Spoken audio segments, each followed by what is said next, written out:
Cik. Oke guys, welcome back to Gnosis alias Cakra Diva dalam pembahasan alur cerita spoiler Battlefield The Happen episode ke-146. Seperti biasa kita review dulu spoiler di episode sebelumnya, di mana pertemuan Xiaoyan dan Mbak Yunzi telah berakhir dan tuan muda ketiga keluarga Xiao itu memulai perjalanannya untuk kembali ke pavilion bintang jatuh. Namun ternyata di tengah jalan dia justru dicegat oleh rombongan Yahua Liangjun dan tiga tetua sekte langit mendalam yang tidak terima nama baik mereka dicoreng oleh Xiaoyan. Segera pertempuran antara Dozun tingkat tinggi, dua kelompok itu pun tak terhindarkan lagi.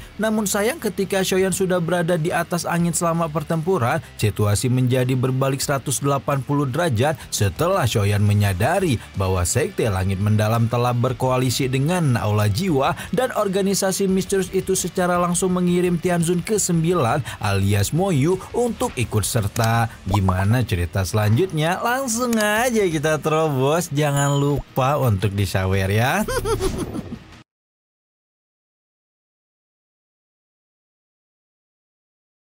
Ruang terdistorsi saat Moyu yang membawa serta rombongan Aula Jiwa muncul, di mana sosok itu masih sangat melekat dalam pikiran Xiaoyan sebagai penyebab kehancuran pavilion bintang jatuh kalau saja Yolo tidak melaju ke kelas Banseng. Kemunculan Moyu jelas saja membuat Xiaoyan merasa sedikit pusing karena meskipun sekte langit mendalam memiliki kekuatan yang tidak seberapa, jika kedua pihak ini bekerja sama maka pavilion bintang jatuh pasti akan mendapat tekanan besar. Moyu tersenyum saat dia melihat Xiaoyan dan memuji keberanian pemuda itu sampai keluar dari pavilion bintang jatuh tanpa pengawalan seperti ini. Xiaoyan tidak mengatakan apapun dan hanya memasang wajah dingin karena fokus untuk menganalisa kekuatan Moyu.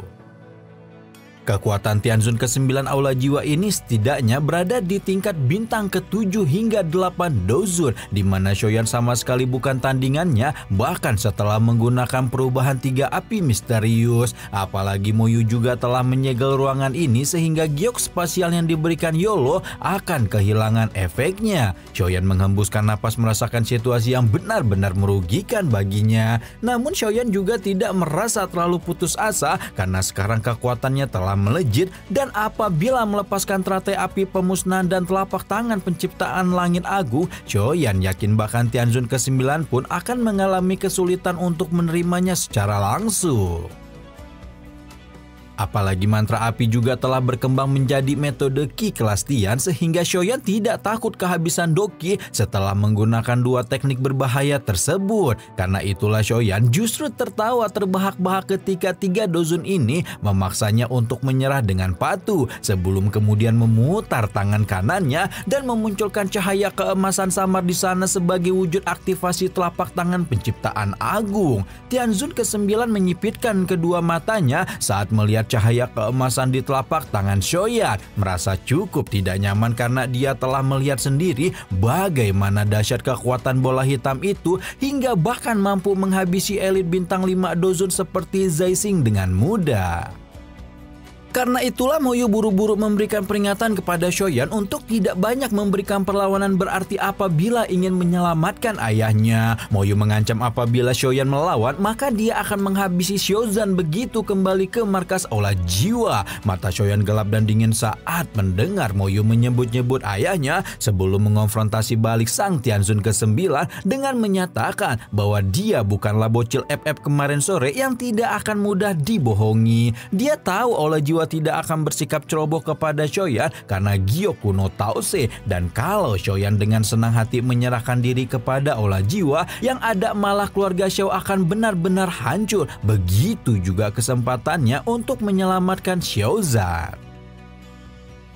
Ekspresi Moyu menjadi jelek melihat Xiaoyan tidak jatuh dalam tipuannya dan hanya mengangguk acak ketika Yahua Liangjun mengajaknya untuk bersama-sama menangkap Xiaoyan saja. Moyu mengambil langkah maju menyebabkan angin kencang menyerbu ke arah Xiaoyan, sementara orang yang diserbu hanya menunjukkan wajah tanpa ekspresi ketika melemparkan cahaya keemasan samar di telapak tangannya. Kedua kelompok angin bertemu di udara menciptakan ledakan riak angin melingkar yang memicu munculnya banyak garis hitam gelap di udara. Tubuh Xiaoyan gemetar dan terdorong mundur selusin langkah ketika bertabrakan dengan Tianzun ke-9 yang Xiaoyan yakini berada di puncak bintang 7 Dozun.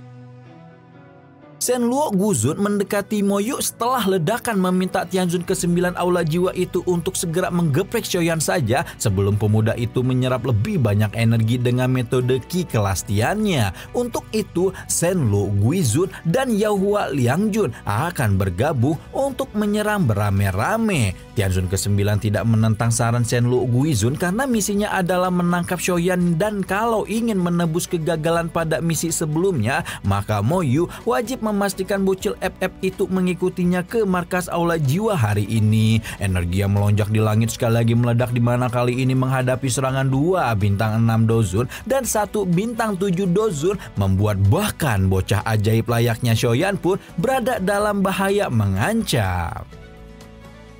Karena tidak mau berada dalam kondisi terpepet seperti ini lama-lama, Xiaoyan pun segera melepaskan cahaya emas kehitaman di telapak tangannya, membuat Moyu buru-buru berteriak memperingatkan semua orang untuk berhati-hati karena pemuda itu akan segera mengaktifkan teknik Dou kelas Tiannya. Mendengar peringatan itu, Shenluo Guizun dan Yaohua Liangjun pun tidak pikir panjang untuk segera melarikan diri. Sementara Xiaoyan melepaskan energi di telapak tangannya dengan wajah muram. Cahaya hitam bulat segera menyebar dengan kecepatan gak ngotak sambil melepaskan kekuatan isap luar biasa yang membuat 3 Dozun tingkat tinggi itu menjadi agak panik karena kecepatan mereka menjadi lambat di bawah penindasan bola cahaya.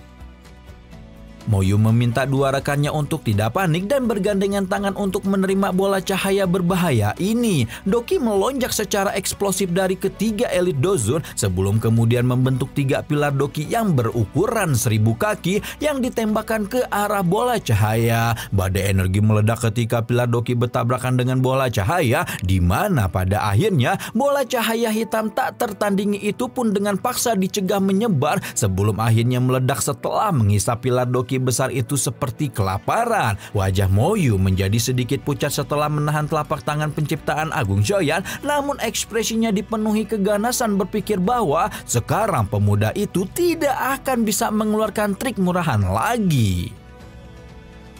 Namun bukannya takut atau apa, senyum dingin muncul di wajah Xiaoyan saat melihat senyuman ganas Moyu sebelum kemudian mengepalkan tangan dan memunculkan 4 jenis api surgawi dari tubuhnya. Senyum ganas di wajah Moyu berubah menjadi hijau, mengingat bocah ini masih menyimpan 4 benda berbahaya ini. Namun tepat ketika Xiaoyan bersiap untuk melepaskan teratai api pemusnahannya, garis retak spasial tiba-tiba terbelah di dekatnya sebelum memunculkan sesosok pria besar yang menyapa Xiaoyan dengan wajah cemas. Xiaoyan terkejut luar biasa saat melihat orang yang tiba-tiba menginstruksi pertarungan karena sosok besar itu tidak lain dan tidak bukan adalah sang tetua naga void kuno sekaligus pelindung si loli gemes Heiki.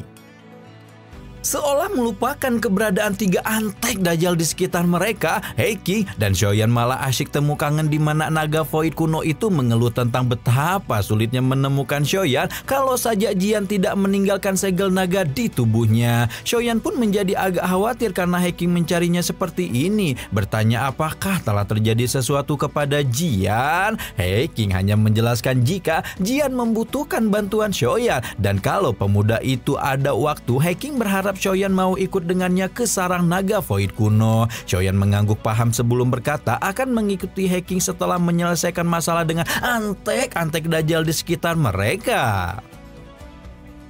Heiki kemudian mengedarkan pandangan menemukan jika sebenarnya Xiaoyan sedang terlibat baku hantam dan musuh yang pemuda itu hadapi salah satunya dia kenali sebagai Tianzun ke-9 Aula Jiwa. Moyu juga tampak tidak kalah terkejut tiba-tiba melihat seorang naga void kuno seperti Heiki, sementara Heiki justru sama sekali tidak memberi wajah kepadanya, menunjukkan betapa pelindung Jian itu memiliki kekuatan yang jauh melampaui sang Tianzun ke-9 Aula Jiwa. Meskipun Moyu tidak berani banyak cincong di hadapan Heiki, Shenluo Guizun yang sok keras itu justru meminta Heiki untuk tidak ikut campur karena Xiaoyan adalah orang yang ingin ditangkap oleh Sekte Langit Mendalam.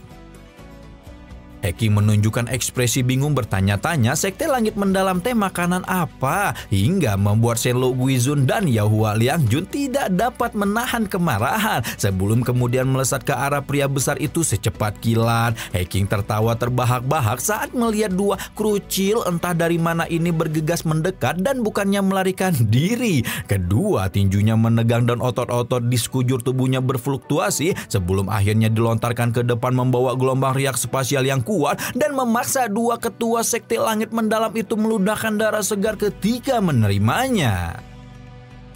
Setelah mengirim dua krucil itu dengan tinjunya, Heking menanyai Moyu apakah Tianzun ke-9 Aula Jiwa itu mau pergi sendiri atau dia paksa mengelindingkan dari tempat ini. Moyu menampakkan wajah dingin ketika meminta Heking untuk tidak bersikap sombong karena Shoyan adalah seseorang yang ingin ditangkap oleh kepala Aula Jiwa. Heking tampak tidak menunjukkan ketertarikan atas apa yang dikatakan Moyu, mengatakan bahwa hari ini dia harus membawa Shoyan ke sarang naga Void kuno dan Moyu tidak akan bisa menghentikannya. Moyu sempat terpancing amarahnya dan hendak ngajakin Heking baku hantam, namun kemudian dia sadar diri bahwa kekuatan tetua naga Void kuno itu terlalu menakutkan dan tidak ada hal lain yang bisa Moyu lakukan kecuali melarikan diri.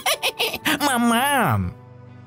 Tianzun ke-9 Aula Jiwa itu kemudian menatap Shoyan sengit, mengingatkan bahwa suatu saat nanti Aula Jiwa akan datang dan tiada satupun orang yang bisa menyelamatkannya. Baru setelah itu tubuh Moyu berubah menjadi seberkas cahaya dan menghilang ke cakrawala dalam sekejap mata. Karena masalah antek-antek Dajjal sudah selesai, Heking pun mengajak Shoyan untuk bergegas karena masalah yang menimpa Jian sangatlah penting dan harus segera diselesaikan dengan bantuan Shoyan. Qinling menoleh sebentar ke arah Hua Jin menanyakan apa yang perlu dia lakukan pada perempuan jahat itu. Namun sepertinya Shoyan memilih untuk fokus kepada Jian dan membuat Hua Jin menghela napas lega saat melihat rombongan Shoyan memasuki celah spasial. Sayangnya kelegaan itu tidak berlangsung lama karena Heking yang kakinya baru saja melangkah menuju garis retakan spasial di langit berhenti sebelum melambaikan tangannya yang besar tanpa menoleh dan mengempaskan gelombang kekuatan padat ke tubuh Hua Jin hingga membuat mantan ketua sekte bunga sementara itu meludahkan darah dari tubuhnya. Bagian dalam celah spasial terdiri dari terowongan aneh yang dipenuhi dengan cahaya perak redup, di mana terowongan ini membuat kejutan tanpa sadar muncul di hati Shoyan saat dia mempelajari terowongan bahwa kekuatan elit puncak Dozun dari suku naga Void kuno dapat menciptakan satu terowongan spasial dengan kekuatannya sendiri, sementara dahulu dia harus menempuh beribu-ribu kilo hanya untuk menemukan satu lubang cacing yang akhirnya membuatnya babak belur. Perhatian Shoyan tertahan saat melihat lingkaran cahaya di depannya sebelum kemudian tubuhnya, juga tubuh Heking dan Qinling berubah menjadi tiga sosok cahaya yang menerjang ke dalam lingkaran perak. Shoyan berdiri tinggi di udara saat hal pertama yang dia lihat adalah sebuah pulau hijau luas yang dikelilingi oleh garis luar melingkar berwarna perak sama. Yang menjadi hal terbagong adalah Shoyan kemudian menyadari bahwa pulau yang menjadi tempat tinggal suku naga Void kuno ini sebenar-benarnya berada di dalam ruang kekosongan. Ya, kira-kira di dalam ruang spasial gitulah ya guys ya. Qinling yang berada di samping Shoyan tidak dapat menahan keterkejutan merasakan betapa menakutkan aura di sana, dan hal yang sama pun turut dirasakan oleh sang tuan muda ketiga keluarga Xiao. Shoyan dan Qinling mengikuti Heking menuju sebuah gunung di tengah pulau sampai kemudian mereka bertemu dengan beberapa kelompok orang, termasuk salah satunya tetua ketiga suku naga Void kuno yang bernama Zuli.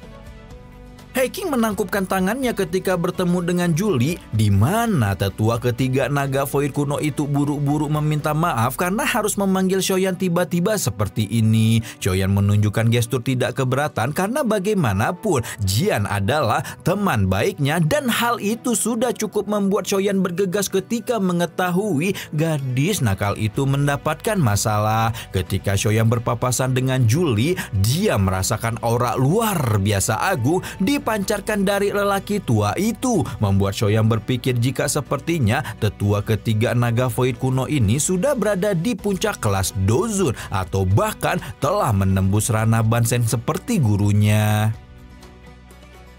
Julie juga menunjukkan keterkejutan ketika melihat Kinlin yang memiliki mata bunga ular 3 gio serta kekuatan ular surga kuno di dalam tubuhnya. Ular surga kuno sebenarnya juga salah satu musuh naga void kuno di masa lalu, namun karena spesies itu telah sepenuhnya punah, Julie meminta Kinlin untuk tenang karena dendam panjang di antara dua suku juga telah berakhir. Shoyan ragu sejenak sebelum bertanya tentang apa yang sebenarnya terjadi kepada Jian. Julie diam sesaat setelah mendengar pertanyaan Shoyan sebelum kemudian menjelaskan jika masalah yang menimpa Jian sebenarnya disebabkan oleh buah asal naga Phoenix. Nah, sebelum masuk ke akar masalah, Julie disclaimer sebentar dengan menjelaskan bahwa sebenarnya Jian adalah bagian dari garis keturunan bangsawan suku naga void kuno dan ayahnya adalah kaisar naga void kuno yang tiba-tiba menghilang. Jian pun ikut menghilang bersama ayahnya